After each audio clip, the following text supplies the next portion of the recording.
সত্যি সত্যি কি চট্টগ্রামে ঢুকে গেল ইন্ডিয়ান আর্মি? ইন্ডিয়ার খেলা কি শুরু হয়ে গেল? জানা গেছে বাংলাদেশের প্রায় ৩০০ কিলোমিটার সীমান্ত দখল করে চট্টগ্রামে ঢুকে গিয়েছে আর্মি। তাহলে কি বাংলাদেশে ঢুকে গোটা দেশেরই দখল নেওয়া হবে?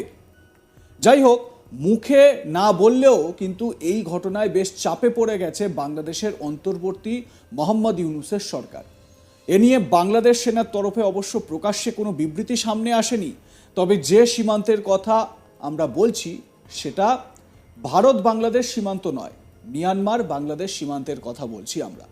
জানা গিয়েছে মিয়ানমার বাংলাদেশ সীমান্ত সংলগ্ন প্রায় ৩০০ কিলোমিটার এলাকা নাকি দখল হয়ে গিয়েছে। প্রসঙ্গত এই এলাকা পড়ে মিয়ানমারের অধীনে, কিন্তু বাংলাদেশ সীমান্তের একেবারে কাছে থাকায় এ নিয়ে উদ্বেগ বেড়েছে বাংলাদেশে।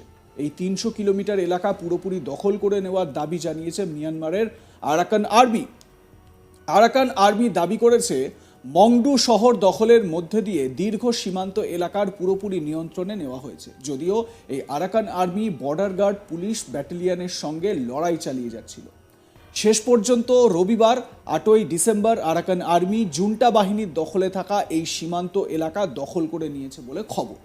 এদিকে এই খবর সামনে আসার পরই রীতিমতো সতর্ক রয়েছে বাংলাদেশের সীমান্তরক্ষী বাহিনী। তবে এই সীমান্ত এলাকা দখল করতে রীতিমতো কাঠখড় পোড়াতে হয়েছে আরাকান